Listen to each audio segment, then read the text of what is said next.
Okay,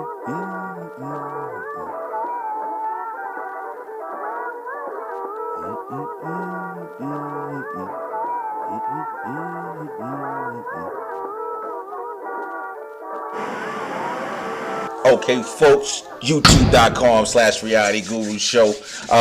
We got Real Talk, Black Boy King, and Blackdollars.Ca. And my man, yeah, go ahead, man. Go ahead and say what you was getting ready to put out there. A lot of stuff going on. Let me hear where you at right now. Yeah, man. I mean, the opposition loves to play on our differences, our differences in ideology or whatnot. So the one thing I'm trying to wonder is, how can we connect these schools of thought? Because how I was raised under Pan-Africanism was, we're not throwing away the information that you bring in. You know what I'm saying? If you're bringing in a lineage, information or whatnot, we saying, you know what, let's incorporate that into what we're talking about and what we're trying to bring to the people as a whole. Or if you're saying that, hey, we need to get back to the laws of God, we need to get back to righteousness, that's cool. I'm down with that. Let's incorporate that. But I don't wanna play into the enemy's hands of butting heads all the time, and then at the end of the day it's like, fuck y'all over there and y'all like fuck us over there. I feel you on that. But at the end of the day, when you talk about Pan-Africanism, it is a doctrine of the enemy. And we were talking about our heritage and our race of people as being the Israelites from Jerusalem, from Israel. That is who we are. And so when you talk about saying melding it together, there is only one God of Abraham. There is only one law that he gave us to live and adhere to.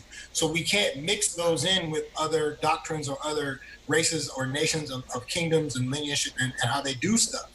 Plus, going back to what my point was, these native Africans sold us to the European white man as part of the transatlantic slave trade. So when we're talking about Pan-Africanism, again, we are the only people talking about that. And when you talk about the enemy being the people who run society, we're not individual people out here. We're at the bottom. There's a pyramid. And they remind you of this in Egypt. Egypt had pyramids. Africa, they had pyramids. They're reminding you that there's a king and a ruling party at top, and there's everyone else on the bottom. So the idea.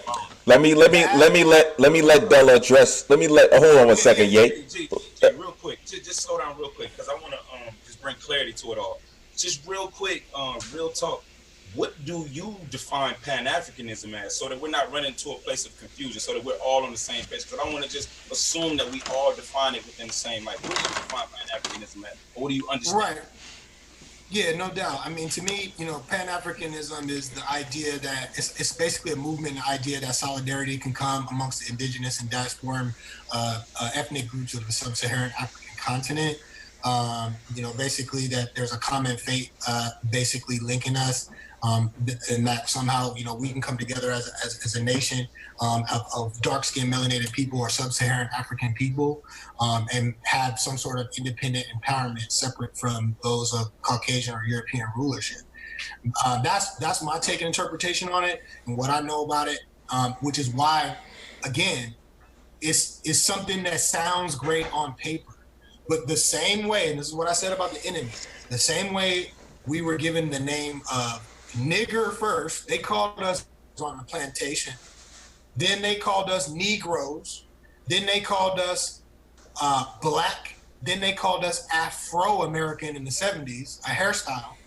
Then they called us African-American in the 80s, and they've been calling us that since. So you have 5 different distinct names being called to one group of people that is not their actual name or race or who they are. And so when you trace the history back, like I do, you see that these same people that you want to meld in with, their lineage and their generations after them are born after. Their ancestors sold us into them slave ships. Let me let Della go ahead and before I know, but let me let Della go ahead and weigh in. Go ahead, brother. What's your rebuttal, man? So this is why the destruction of the black civilization is so important, because it establishes timeline. So timeline is very important because with what Black Boy King is doing, he's trying to take Hebrew Israelite history and try to take it out of the African timeline. So to go to the point about Africans selling Africans into slavery. That's what happened. Slavery started with the Arab slave trade first. That's what started off slavery, and then it went into the transatlantic slave trade. Europeans were coming into Africa, kidnapping Africans. Yeah, and they were also buying. Let me finish. Yeah. They were coming into Africa, taking Africans, kidnapping Africans by force. Then what you have, you have resistance. We had a lot of resistance. So when you hear Africans selling Africans into slavery, you're never going to hear Black Boy King talk about the resistance that was going on. There was a lot more resistance going on. So the Africans that sold Africans into slavery, they were the cowards, they were the sellouts, the same thing that we have going on today. They were the coons back in the day. So we can't say that percentage out. You can't say that percentage was the majority, because it was not the majority. The majority was fighting. The majority was resisting. Even if you look at the story of Queen Nzinga was actively trying to free slaves, while her own brother was actively selling slaves to the captors. So that story alone just shows how. I'm not doubting your knowledge on that. Okay. What I'm saying though is that the European slavers on the slave maps, G, that I'm gonna have you put up there, they knew exactly where they were going to get a certain type of people. On those slave maps, it said Negro land, distinctive of different people. On them slave maps, it says Kingdom of Judah, Kingdom of Simeon. Yeah, God, let me just finish. So they knew exactly where they were going. Those are Israelite tribes. They were purchasing Israelite slaves who lived. Okay, but I don't think that's the dispute. The dispute here is now, because when you suggest that Africans were selling us into slavery, Della's saying that may be true, but the percentage is small. So to kind of highlight that and not focus on the resistance is a bit unfair. Exactly. So now, but now let me. Well, 1 second, hold on. What's it? So Della. So let me ask you then. You believe that it was more resistance than acquiescing and going on. Okay, so then, so if that's the case, then one of the arguments that I've heard is, how could white people go into a land full of melanated people and steal anything without the assistance of people in that country? Now, in positions of power. That's why we gotta read Destruction of the Black Civilization. That's like the top one book to read to understand this whole thing. I know Black Boy has his biblical perspective. I'm not here to bash the biblical perspective. That's not what I'm here to do. What I'm against is him trying to dissect Hebrew Israelites from African history. But to go back to the question, different histories. To go back to the question, different histories. There's only one history. There's only one history. There's only one. Okay, let Della explain. Okay, so Della, go into why it's only one history, since that's where you guys are a little separated at the moment. What do you mean it is one history? Where he says it's there's only one type of history. So, like, to me, the Bible is not a history book, but I'm not here to argue about that. I just want to go back to the question about how did Europeans come and take over such great people? Destruction of Black Civilization explains it perfectly. It was because of the weapons that they had. They had superior weaponry. So when they came with their weaponry, with the guns, we didn't have guns. We didn't have that type of weaponry.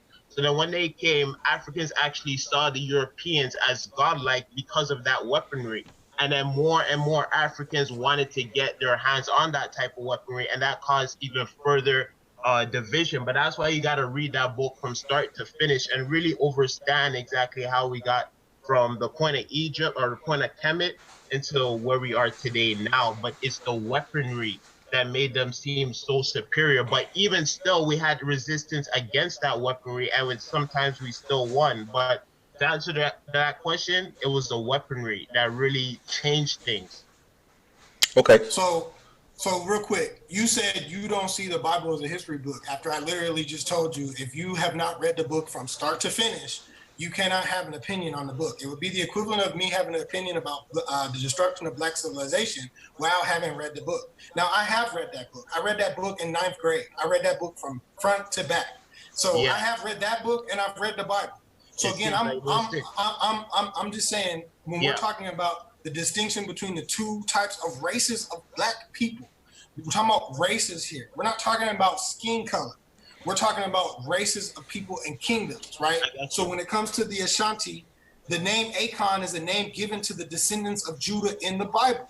Ashan in Hebrew means smoke and is a city that is in the kingdom of Judah in Israel, described in the book of Joshua, chapter 15, verses 20 and 21, and the first book of Chronicles, chapter 4, verse 24. Thus Achan or Ashanti are the descendants of the Israelite refugees from the southern kingdom of Israel, which was called the kingdom of Judah. This includes the tribes of Judah, Benjamin, Levi, Simeon, Gad, and some of the northern kingdom. Now, to touch even further on that, the suffix T, so we have Ashan T, the suffix T means children of. It means children of. And Ashan is the name of a city in the kingdom of Judah. And so basically they're saying we are the children of this city in Israel called Ashan, and we migrated through. Now again, I'm not the only one saying that though. That's what I'm saying. Like when you talk about people from the 1600s who went to Africa, white men from the 1600s who went to Africa and documented what they saw and what they observed and what they dealt with, it specifically mentions there's a Jewish white man in the 19th century. So this is the 1800s. He wrote a book called Travels in North Africa. His name is Nahum Schultz. And he said the Black Jews had an advantage over the native Africans because they carried their written history, laws, and records with them and were not absorbed into the native Africans, but the native Africans absorbed into them. And they began worshiping pagan deities. During the time of Islam and the Muslim Arab invasion of Africa, histories and artifacts of Hebrew origin told of the tribes of commercial shepherds camped from shores of the Red Sea who crossed through the Sudan and penetrated the furthest parts of the Sahara. The Moors attributed the founding of the first empires of social and economic regimes to the Hebrews. And so this was on page 344 of this man's book written in the 1800s. So again, we're dealing with people who are real talk. Let Della rebuttal a little bit. So where did Hebrew come from? Like, where did the language of Hebrew originate from? It's a Phoenician language, which is by the land of Canaan, which is northeast Africa, which is the land of Israel. And the word Hebrew means to cross over. Abraham was the first Hebrew because he crossed over. And when you go to the Middle East and Jordan, they have a mountain range in Jordan called Wadi Musa. And I've been there, bro. Like, I've been there. I'm not making this up. Like, I stand on the land. It's called Wadi Musa. That means mountain range of Moses. Moses was a descendant of Abraham. So that's where our people come from. Okay. We went into Africa. What's your follow-up, Della? Go ahead. Where does the Phoenician come from? Like, where did it originate from? The ancient Phoenician Canaanite languages is northeast Africa. That's what I'm explaining to you. It's not in the heart of Africa. It's northeast Africa. Israel is not a separate part. Israel is not a separate continent. It's northeast Africa, which is why the Israelites who lived in Canaan went down into Kemet, back and forth over thousands of years, because it was all part of the same plain. They didn't delineate between the two. There's only a border on there now because the fake Khazarians that lived there created a border. What I'm saying is that we're not from the main continent portion with the native Africans who lived there thousands of years before us. And every single Caucasian historian has documented this. Okay, go ahead, Della. Let me finish out because the language Hebrew itself derives from Egyptian hieroglyphs. You have the Egyptian hieroglyphs. How is that possible? Hold on 1 second. Hold on 1 second. They didn't come before. You have the Egyptian hieroglyphs. They was there before the Egyptians. I'm about to real talk. Hold on. Let him finish the point, and then I'll let you rebuttal that. So you got the Egyptian hieroglyphs, and then it went down to the Proto-Sinaitic writing system, and from the Proto-Sinaitic system, you got to the Paleo-Hebrew language. So the Hebrew language came from Egyptian hieroglyphs. That's impossible. It's not impossible. Paleo-Hebrew existed before the Egyptian Empire because the prophet Enoch lived. The prophet Enoch lived 2,000 years roughly before the Egyptian Empire even existed. So the Egyptian Empire didn't exist until about 3,000 BC, when Enoch walked the earth around 4,000 or 5,000 BC, writing in Paleo-Hebrew. He wrote 360 books. He wrote 360 books that he passed down to Noah, which was preserved on the ships. That's where the ancient knowledge comes from. So all these different theories about where the Bible comes from, and I'm not talking about the Bible. I'm talking about the Bible's written in Hebrew. That's where it comes from. It's written in Paleo-Hebrew. Now, what I'm trying to break down hold on, gentlemen. Just so we can make sure y'all are talking over each other. Okay, so right now we're discussing the origin of the Hebrew language. Is that what we're talking about right now? Okay, folks, YouTube. It's off topic, to be honest. But it's pointing because it's not Egyptian. The Egyptians didn't exist until 3000 BC. Okay, so what? These historical facts. These are historical facts, and when you say things like that, 3000 BC. The crux behind that is to discredit the Bible. Again, I'm not trying to discredit. Okay, let me ask this question, gentlemen. This is great, but listen. Okay, so Della, why did you bring up the question as far as the origin of the Hebrew language? Let's kind of. It goes back to what exactly I've been saying. Every religion derived from Africa, and that's a little part. And that Hebrew is not a religion, bro. It's a race. It's a race of people. It's a language. We had 45 kings. Hebrew is a language. We had 45 kings. No, Hebrews are the descendants of Abraham. They are the descendants of Abraham. Abraham was the first language. Okay, right at this point. The language that Abraham spoke. He lived in Mesopotamia. He crossed over the river. So I speak English. Am I English? I speak English. Am I English? Right. No. But there's an English people. That's the point. There's an English people who created English language. They're a race of people. I'm a descendant of those English people. They're called Britons, or quote unquote, they're from the United Kingdom, which was Ireland, Scotland, and England, all together with Wales as one nation of people. So that's what I'm saying. Abraham had a nation of people. Okay. Abraham had multiple wives who birthed a nation of people. Jacob had multiple wives who birthed 12 tribes of people. They spoke one language that was passed down to them from their ancestors. And it was a Phoenician Canaanite language that was birthed from Mesopotamia. And even the white man himself will tell you that Mesopotamia is the cradle of civilization, because they do more historical study than, because they got to continue to perpetuate their own mental programming over the dark skin. Right. So again, I'm not discrediting black African conquests or their kingdoms or their empires. I'm not discrediting that. I'm saying the people who went on them slave ships, me, G, Anye, you, and I don't know your history, but if your ancestors went on them slave ships, they too. They did. So they did. So then again, your ancestors didn't go on them slave ships. So you don't have an argument in the game. You don't have no skin in the game when it comes to this history of our people getting whips on their backs and thrown on as cargo and being sold as the first stocks on the New York Stock Exchange, to be labeled as second-class citizens, to be called every name in the book besides their actual I get all that. My problem is... That's what I'm saying. That's what I'm saying. Those are my people. Hold on. Okay. Hold on. You're trying to Real talk. History from African history, and I'm just trying to show. Let the people do the research. Egyptian hieroglyphs, Sinai. Mount Sinai is in Egypt, and then you have the Paleo-Hebrew. So that's all I want to say. People could do their own research. They have done the research. That's what I'm showing you. I'm showing you that research. Nobody's even seen this episode. Gentlemen, hold on for a second, folks. Hold on, folks. Folks, let me just plug this. Let me plug this real quick. Listen, this is dope. YouTube.com/Reality Guru Show. Folks, make sure y'all jump in the comments, man. Right now, we are discussing some things with Real Talk and Black Dollars as far as the origin of the Hebrew language. This is real interesting stuff, man. Yay! You hear what's going on, baby? Where are we right now? How are you feeling with this conversation, man? How you feeling? Hey man, I like the information that's being disseminated. I like that. I hate that it has to clash as such. You know, that's what the enemy love. Like, we got him again. Like they going at each other. But we trying to figure stuff out as thinkers should do. So just being a representative of the people, Our people are simple. They don't have all of this information, all this knowledge. Right. What about our people that's out there in the world and they just saying, you know, all this information y'all are giving, which is great.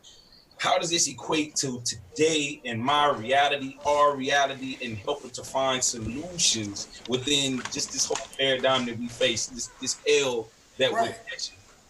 And that's what I'm saying, is that when we come to the understanding that the descendants of the people who went on those ships are a distinct black people from other types of people, and that our lineage and our history and our kingdom and who we are as a people, the nation of Israel was an actual nation of people with a history over 2,000 years old, with 45 kings, a navy, an army, a military force. We had conquest, we had battles, we had riches, we had an economy. And we, at the same time, also worship a God, and that God is the God of Abraham. Other nations of people worship their gods, but we worship the God of Abraham.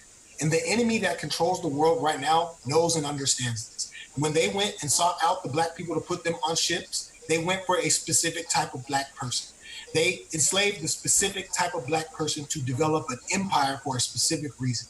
Because the God that the Caucasians worship, whether they want to believe it or not, in the God of Christianity or in the God of atheism or the God of evolution or the God of scientism, is known in the Bible as Satan. In Hebrew, we call him Hashatan or Satan or Lucifer. But what it is the ideology of doing, you worship yourself. You are a God. That's why the white man came out with evolution, to say that mankind came out of just random stuff, and that if you believe in yourself, you can achieve whatever. Meanwhile, they are in the back studying the scriptures backwards and forwards to know how to use them against the children of Israel through rap music, through liquor stores and guns on every corner of our community, Christianity church houses on every corner of our community, and self-destruction being promoted through the media. And they know that the further away they can keep us away from our main power, which is the God of Abraham and the laws that he gave us to live by, the longer they will be in power. And they've been in power now since the 1400s. So from the fall of the Roman Empire in around 300-400 AD until about 1400 AD, the Israelites were back in power in Europe and Africa. And during that time frame, flourishing, and we were living well, and we were living at peace with our neighbors. Now, when we started idolatizing and worshiping gods of wood and stone again, and not following the commandments of don't murder, don't steal, don't cheat on your wife, don't covet items, when we stopped doing those things, our kingdom started to become attacked by our enemies again. We started having faltering economies, and we fell. And the enemy understands this. This is why this knowledge of the Israelite truth is so important to the Black community, because when we start behaving in this manner, and we start reading these books, and we start traveling and seeing these artifacts, and we talk to those people in those countries and have them tell you to your face, yo, you the Israelites, fam, wake up. These niggas is running society into the ground. We got pollution, we got poverty, we got warfare all over the place. If you niggas don't wake up, everybody's gonna die. That's what they say to us when we travel over there. Let me ask you a question. So that's why it's important. Let me ask this, because I hear that, but if here's the thing, if Pan-Africanism is about uniting Africa, one Africa, and you're suggesting that we're not Africans, we're Hebrew Israelites. Do you disagree with that, Della? First, that's the first point. Do you disagree with the fact that Hebrew Israelites are not Africans? That's the part that I really need to get into. How do you feel about that part? No, Hebrew Israelites are definitely Africans. They lived in Africa. He brought up the DNA testing, and if you look at what they say about African DNA, it started in Africa and it spread out.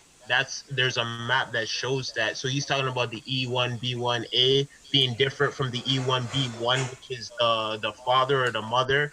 It just doesn't make any sense. So if he wants to bring DNA testing into it, when he was brought up the DNA testing, he was talking about how he used the DNA testing to learn his history. So people in America, ADOS, they could use DNA testing to see what part of Africa that they come out of. So don't use one part of DNA testing and then discredit everything else. You got to take the whole thing. I'm not. Yes, I Well, did. you see, No, I'm so saying I found out who I was. I'm saying I found out who I was, and I did the research. Yeah, And Well- the research shows that the Ashanti. hold on, fellas. I got you. But It shows that the Ashanti are from Israel. So The Ashanti are from Israel. Okay, fellas. So Black Boy, hold on, gentlemen. Hold on, gentlemen. YouTube.com/reality guru show, fellas. Listen, Bad Boy King. Okay, so then what would you say to, I'm glad that Della brought up ADOS. So what would you say to individuals who haven't gone as far as you've gone as far as the history is concerned? They've only gone as far as American descendant of slavery is concerned. What do you say about them and their focus on reparations? Does it make any sense? It ain't gonna happen. This white man Open that that up. runs this society is not going to give you any money. If they were going to, they would have did it already. They gave the Japanese billions of dollars for putting them in concentration camps for a couple of years. Why? Because they have political allegiances to the Japanese. Why? Because the Japanese people have a kingdom, a nation, a heritage, and a lineage, and they know who they are. The so-called fake Jew, he gets reparations from the Holocaust. Why? Because the fake Jew runs the banking system and the media system. So the white man cannot use his military might and power without going and borrowing money from the fake Jew. So of course he's going to sign off on documents allowing the fake Jew to give himself money for an event that most likely he set up himself to claim the land of Israel and say that they're the Jews. But again, the black man in America who went on those slave ships, who gets called nigga every day and gets discriminated on the workplace, is suffering from a condition placed on them by these curses of Deuteronomy, in which, again, no man will redeem. Okay, before, So since the enemy understands this, they'll never, no matter how much you beg and plead, what they look at it is from their perspective is these are my slaves asking me for more than I've already given them and that they'll already get. Okay. From our perspective, it's like we need the money because we were slaves and all that. But if we got no system of behavior, no banking system, no community structure, no self-policing structure, no code of conduct, and no family values, what will a check from the government do for us that welfare hasn't already done? Here's the thing. So let me say that. Let me see, because we did see. I know you guys know that cat Jay Morrison with real estate mogul. He has that Tulsa real estate investment fund and all that other stuff. I saw something on Instagram that he mentioned that blacks in this country, asking for reparations was foolish. Something sort of like what you were saying. Now, I had a problem with that, because, whether you guys feel like the way that it's being approached isn't a good, strategy. No one has given in anything an alternative. I see ADOS as the front runner, like they're the ones at the front of this situation. I don't see any other program, system, movement. And the reason I bring that up is because, like I said, most people haven't gone as far as this history is concerned, like you do, Black Boy King. So if they're stuck here, at reparations, how do you divert their attention? Because you're suggesting that this is a distraction, right? Focus on reparations. So how do you divert their attention? Well, again, they have to start taking care of their own personal situation instead of worrying about what the government is going to do for us. And that's the secondary benefit you get from understanding that you're an Israelite. Because when you start taking a rulership mentality and you start living according to these commandments, your personal financial situation and your relationship situation starts to better as a byproduct and a result of that. I'm not hurting for no money. You know what I'm saying? Like I've been blessed, like tremendously. I came from the streets. I came from the gutter. I rode the bus. I had niggas laughing at me because I ain't have the clothes and all that stuff that they had, right? Mm-hmm. But now, as an adult, I conduct myself in a way, shape, form, or fashion, and I'm extremely blessed. I'm never worrying about what the white man can do for me because I could do for myself. I don't ask the white man for any money because I do for myself, and that's what us as a people have to start understanding. Is that right now we are still the slave child, looking at master, which is the United States government, as our provider. And we get a reparation check every month. For example, Andrew Yang is a presidential candidate he's pumping this freedom dividend, the universal basic income, where every American gets $1,000 to $2,000 a month just for being a citizen of America. That is not going to improve the conditions of Americans because Americans do not understand the financial system. So when you talk about the amount of money that has already passed through the Black or Israelite community here in America, we have over $1 trillion of spending power as it is. But what we're doing is we're spending that money on Jordans, Gucci, hair extensions, and nonsense. We're not investing in real estate. We're not investing in precious metals. We're not investing in oil and resources, and we're not circulating our money through our community 7 and 8 times as the scriptures tell us to. When we had our own kingdom, we were commanded by God to, when the money came into our community, we passed it to one brother, who passed it to another brother, who passed it to another brother 8 times before it went to the other nations of people. We don't do that. We get our check on Friday, and we're giving it to the white man on Saturday, and it's gone. So if we get a reparations check, the exact same thing is going to happen, and we will remain at that economic level as well as that level. Here's where I disagree with that, because we do. I mean, you don't need all Black people to understand what to do with the money in the beginning. You just need a few scholars, a few individuals who really understand reparations. To be at the forefront to secure that bag, so to speak, right? And then they can have the conversations as far as what happens with it. Is it going to be like Antonio Moore stated? After you broke it down, it came to about like $1.5 million per American descendant of slave. So is it going to be like that, or is it going to be a situation where they figure out how to, disseminate that money and create programs or something like that? I don't know what it is, but I just don't like the idea of people saying that it's foolish. Especially, you gotta ask yourself, where does the money come from? Who's cutting the check, right? So if they say, yes, Black people, we're going to give you this $17 trillion of reparations that I think Ta-Nehisi Coates had quoted as the figure of how much money that they would owe us in reparations. We're talking $17 trillion. The United States fiscal budget year over year is $1.3 trillion. That's how much money it takes to operate the United States as a whole globally on a year-to-year basis. So you're talking about 17 years worth of United States fiscal budget that is going to be given to one group of people in the United States. Not only is that going to create a huge amount of political strife within the Caucasian community, the Japanese community, the Chinese community, and the rich Hispanic community that have heavy investments in the United States. Also, the Middle Eastern Saudi Arabians who are oil rich and own nearly $250 billion worth of U.S. assets. That's going to take a huge hit, because you're asking those countries now to, again, make an additional investment to pay this cost. And then at the end of the day, the final signer of that check for that bill is going to be the Rothschild family, who heads the Federal Reserve Bank. Right. The Federal Reserve Bank is the one printing the money. So they say, okay, y'all want to have reparations? We're going to print the money. So 17 trillion printed, guess what? Prices are going to go up. That's going to cause inflation. And so you'll end up paying $6, $7, $8, $9, $10 a gallon for gasoline to make up the L that the bank is going to have to take by cutting that big of a check. And that's why I said, when you understand the economic system and how it works globally, you'll know that they're just not going to do that. They may give you $1,000 a month, and if they do, great. That's a victory for Black people, and I'll take my $1,000 happily. You know what I'm saying? I'll invest it. You know what I'm saying?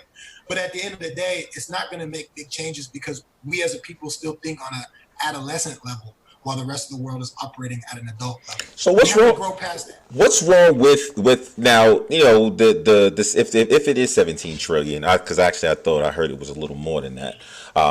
Especially if you're going to get to 1.5 million per for about 40 million of us here. Yep. So it has to be 40 something million. 40 something. Whatever it is, I'm not gonna get too deep into trillions that. Of dollars. We're talking about the Iraq War several times over. Right. So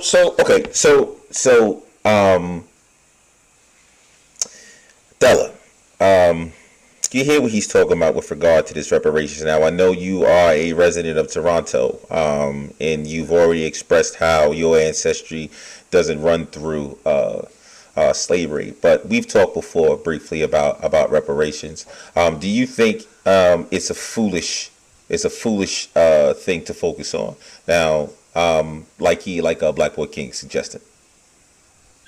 Well, I mean, he brought up some very pertinent facts about like the economics behind everything. I mean, like I said in the interview that we did, they're gonna drag out this process as much as possible, and that the hearing about HR 40 with Ta-Nehisi and the SoundCloud rapper and Danny Glover just Hmm. proved exactly what I was saying. Because why they don't have any experts, especially economic experts, to be talking about that situation. So, do I think it's foolish? I mean, honestly, I don't think that they're gonna give out reparations at all. I feel like the reason why they're entertaining the idea is because they've been ignoring it for so long, but now they can't ignore it. So now they're gonna switch it up and be like, okay, how can we continue to entertain the idea and drag it out as long as possible? So, like I said, if the ADOS has the energy to take this 1 year, 2 years, 5 years, 10 years to try and get the goal that they want, then that's really up to them because they're the ones who went through that pain. They're the ones who went through all that turmoil. So, like, I can't say that ADOS can't go after that because that's something that um that's something that I feel very very much about. So like I can't really come against that because I know exactly where they're coming from, even though I'm not none to do with ADOS Hmm. or my lineage coming from slavery. Hmm. But just knowing how the system works, knowing how the machine works, I just don't see it happening. But more power to you guys if you could try and achieve something. But I don't see it happening. And that hearing with that wasn't even a hearing. That was just a circus, to be Yeah, it was a honest. joke. It was a joke. But I mean, even though it was a joke, It was it's purposely meant to be a joke his because his. it's election season. This is the Exactly. thing. Like you said, Della. I'm actually agreeing with you, Della. Like we're on the same page with that. Yeah, we are. We It's are. is to get those votes because they need talking points. That's why you got Cory Booker talking about it. He trying to get the Exactly. White House. All these people talking about reparations because again, every empire. So just to kind of going back to the Israelite thing, when you go to the history of the Israelites, every country from Babylon, Greece, Rome, the Persian Empire, if they had a population of Israelites, they were elevated as an empire. And so America has a strong population of Israelites and they're elevated in the empire. So they're going to do whatever it takes to get your vote.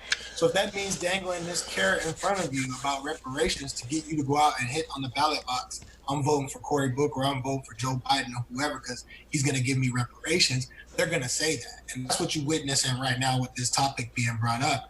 And then everybody will say, well, we tried and it didn't happen. And Okay. I guess we just back to the beginning. Let me put this final piece to the reparations, because we running out of time a little bit. So then fine. Then if that's the case, you guys don't think that reparations is coming? Because first off, I was, when you mentioned 17 trillion, it didn't have to be one lump sum. It could have been, broken up over the course of 20 years. I think that was one of the things that Yvette Carnell and Antonio Moore was mentioning. But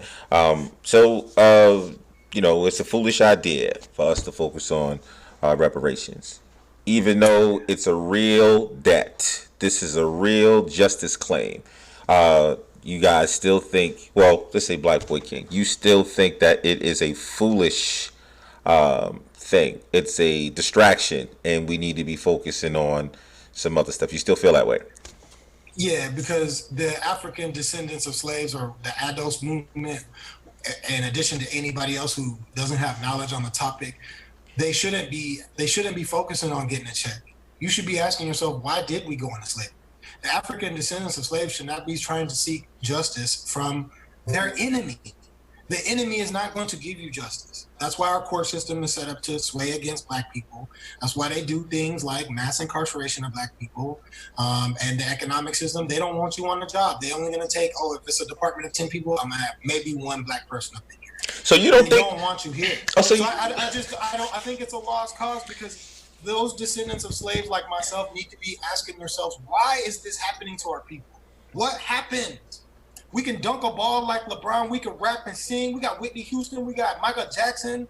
We got Bob Johnson running BET. We got a Black man that was the head of American Express running one of the most prestigious brands. You know what I'm saying? And then like we're the best at everything. When we decide to do good, we're the best. When we decide to do bad, we're the best. We got Frank Lucas, the biggest drug dealer, or the biggest killers, the biggest rappers. Like when we do bad, we do bad. When we do good, we do good, right?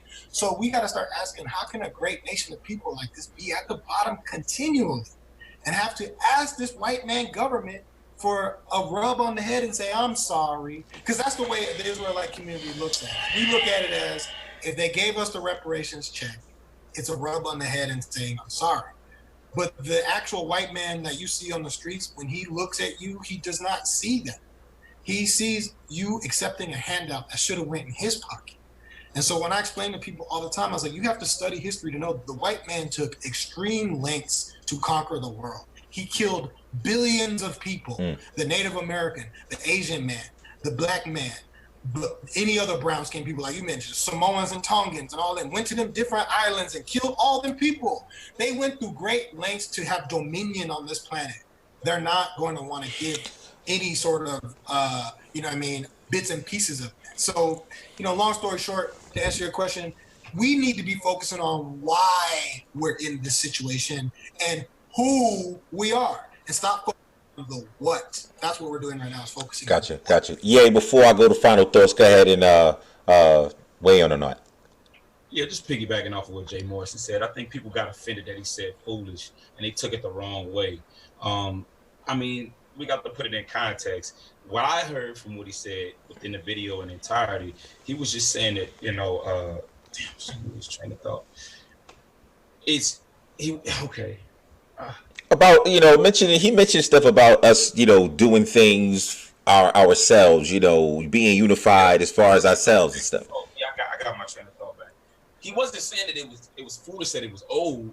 He wasn't saying that it shouldn't be fought for. That's not what I was hearing. I was just hearing that it's foolish of who we're asking. It's ultimately saying that we don't understand the history of these people and our relationship with these people to be begging these people for such. It's foolish. Hold on. It's foolish within the method that we're trying to get it right now. It's foolish to just say, yes, we are owed this, and not look at how it does, how the brother pointed out, affect the rest of the world, and how the rest of the world, I would make some shit really crumble.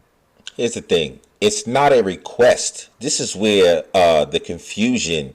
No. Right now it is a request. No. It ain't. This is did Ados. Them in the language that they understand.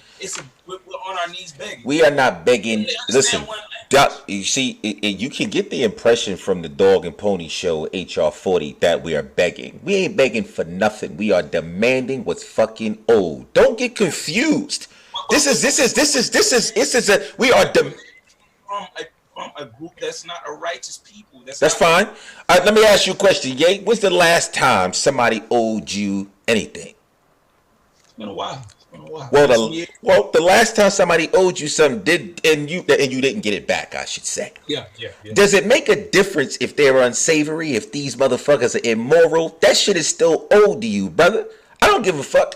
It doesn't matter. And when Jay Morrison says things like foolish, it's dangerous, because we're already teetering here trying to figure out what movement or what situation we're going to be moving towards. You got something going on with some energy in this country, and there's people who feel like, we shouldn't focus on that because it's a distraction. And my other question would be, if you live in this fucking country, identify with what's going on here, and to some degree, what goes on in this business called the United States of America.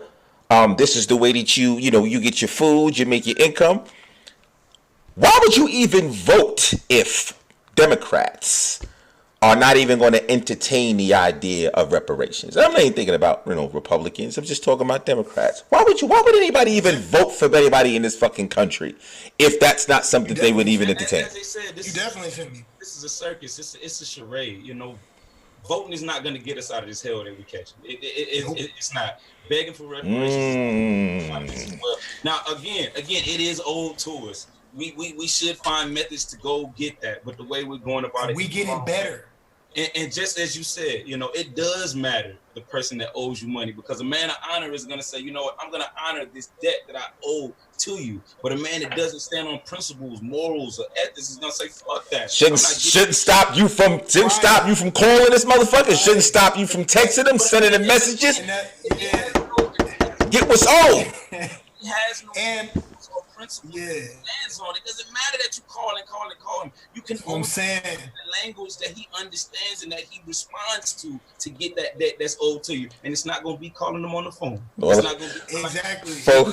And that's why I said what we got coming to us is greater than any reparation that can be paid to us. And that's the part we have to accept, is we have to be patient. We had our time to rule. We messed it up. We suffer in this time frame now, but the Bible says we're going to come back. And what the riches we have, see, the Christians have turned this Bible into a fantasy fairy tale, babies with wings in a cloud and all that. The kingdom of heaven is here on earth. And all it means is that there will be a global society living according to the laws, statutes, and commandments that God laid out for us, and that we will be accelerated back to our position of leadership, to where things like money will not matter.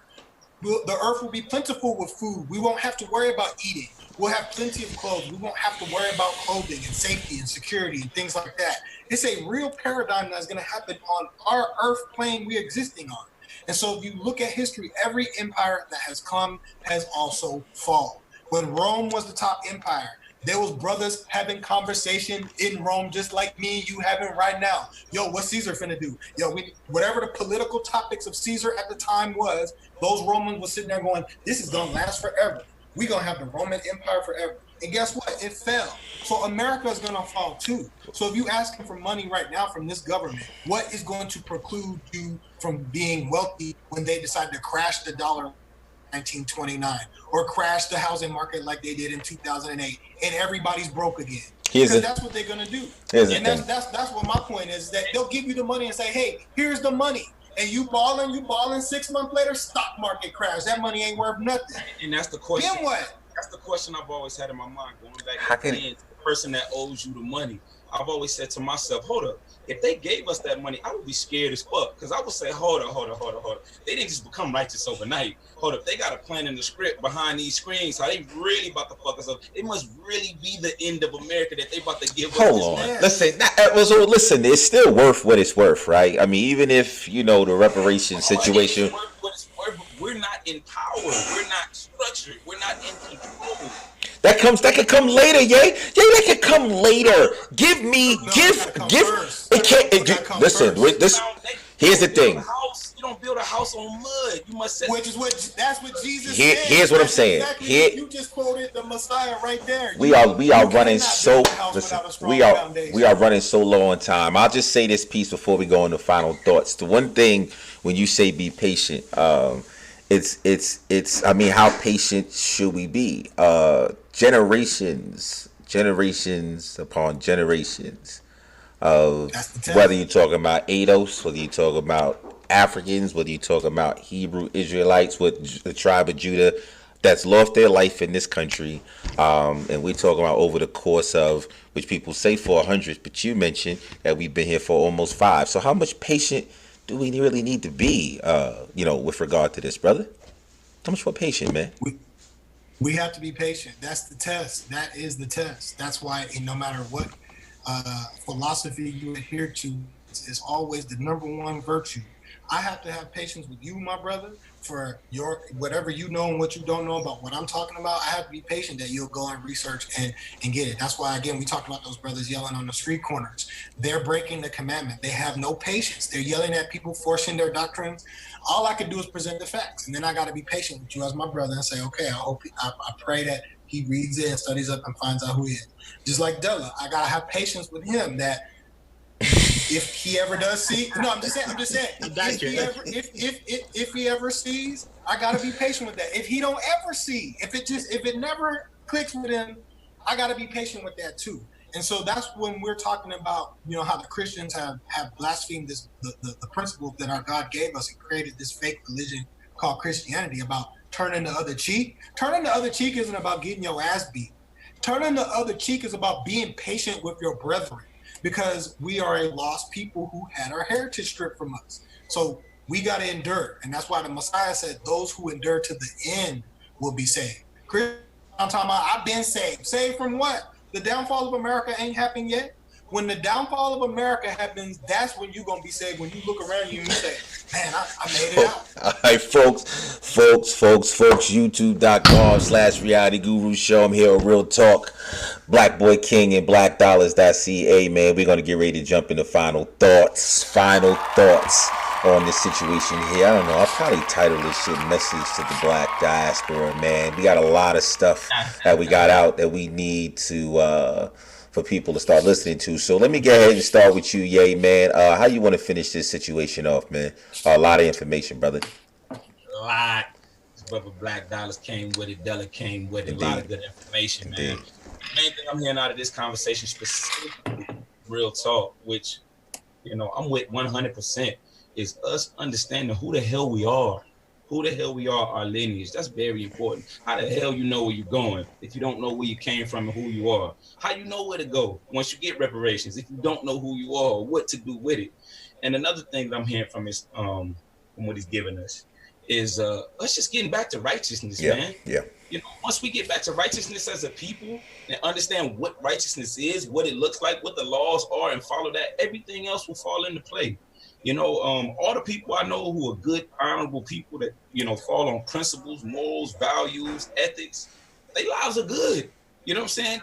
I got to be honest. Most of the people that I see that got crazy lives and it's all over the place is the people that they don't stand on nothing. Again, foundation. So, I mean, that's a testament to that. And that's just having patience that things will fall in place. Yeah. So, I hear that. Della, go ahead and let me know how you want to finish this up, champ. Yeah. So I definitely agree with Black Boy King. It's gonna take a lot of patience, like for whatever we're doing, whatever path we're on. But me specifically speaking from a Pan-Africanist perspective, we just gotta organize. We just gotta make sure that we're keeping this conversation consistent, we're keeping the study consistent, and we're doing it as a group because Pan-Africanism is about it's a people's movement. So it's about the people coming together, making themselves accountable, making themselves the power is like it's power in numbers. We have strength in numbers. So when we get together as a group, then we can do whatever we want. And Pan-Africanism, I have to say again, it's above any religion because what we're trying to achieve is liberation. So I know Black Boy King, he thinks the Bible is going to be he thinks the Bible is going to give us liberation. I don't agree with that. I think us getting together and putting aside our nationality, putting aside our religion, and trying to achieve full total liberation is really what's going to free us. So if you're not part of an organization, I suggest you should get part of an organization. Make sure they're fighting for the liberation of our people, because I don't suggest to join any organization.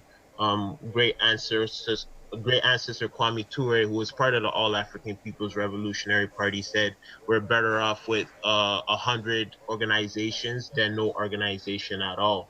But we definitely need to find an organization that's fighting for the liberation of our people and make sure we're keeping ourselves accountable and make sure we're keeping it consistent, because this conversation we're having, we can't finish everything in one conversation. Right, it's going to take consistency over and over and over again, and it's definitely going to take some patience. So yeah, that's pretty much what I want to say. Yeah, dope. Real talk, Black Boy King. Yeah, your guys was cooking today, man. So finish it up for us, brother. How you feeling? Yeah, no doubt. Couple of things, you know what I'm saying? My new album, True, out on Spotify, Apple Music, all platforms out right now. Check them out. Keep the new single called Proof, featuring my man Constantine, my other man Kurt Flow, airing on the radio in Virginia, WVAI 101.3 Jams. So peep that every Saturday night on the Hip Hop Vinyl Show. Indeed. Also, that if you are a descendant of slaves, if you don't know you're a descendant of slaves, go look into your history. Descendants of slaves are the Israelites, and we're specifically the fourth tribe of Judah, the fourth son of Jacob. So we are these people, and the history books will tell you that. The world will tell you that. The Bible will tell you that. And you have to elevate your mind frame.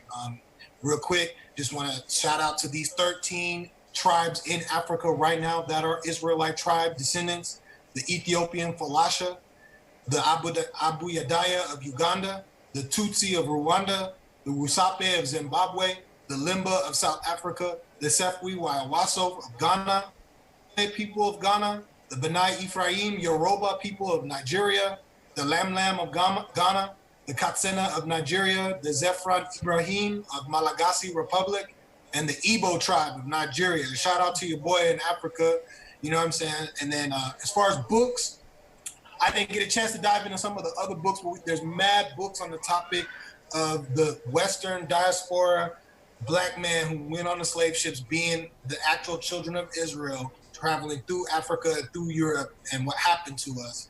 And I'll just read a couple of them off real quick, write them down, go back, push pause, whatever, go back and replay so you can write them down. I tell you what, Amazon. Just go ahead, list them, and I'll make sure I have them, put them in the description. So we got Hebrewisms of West Africa by Joseph Williams. We have Babylon to Timbuktu by Dr. Rudolph Windsor. We have the 1611 King James Bible. That's the original Bible by my ancestor, King James I, printed in 1611. Antiquities of the Jews by the ancient historian Josephus, who was also a black Israelite living in Rome at the time. Hebrews to Negroes by Dr. Ronald Dalton. The Truth About the Black Hebrew Israelites by Ella Hughley. The Lost Tribes and Promised Lands by Ronald Sanders. The Zondervan Bible Dictionary. The Valley of the Dry Bones by Dr. Rudolph Windsor. The Black Hebrews and Arabs by Anu Mbantu and Gert Muller. The Black Hebrews Volume 2 by Gert Muller. The 13th Tribe by Arthur Koestler. The Invention of the Jewish People by Shlomo Sands. Memphis Under the Ptolemies by Dorothy Thompson. Travels into North Africa by Nahum Slouch. And Annals of Roman History by Roman Emperor Tacitus, as well as the Ibos, Exiles from Israel by O. Alezi. And lastly, The Negro Question, Volume 2, Slave Ships That Came from Judah by Lee Cummings. And I'll finish it up that John Ogilvie was a writer from the 1670s, and he wrote a book also called Africa, being an accurate description of the regions, including Egypt. And he specifically quotes the Israelite migration on page 34 of that book. So holla at your boy, Real Talk 480 on Instagram and Twitter. You know what I'm saying? Peep the album on Spotify, Apple Music, Tidal, all the platforms, and I'll holla at y'all. Well, folks, listen, Dynamite Show, great content, great guests. Thanks to Black Boy King, Real Talk 480. Make sure you check him out on IG. Also, my man Della, check him out on IG-Blackdollars.Ca.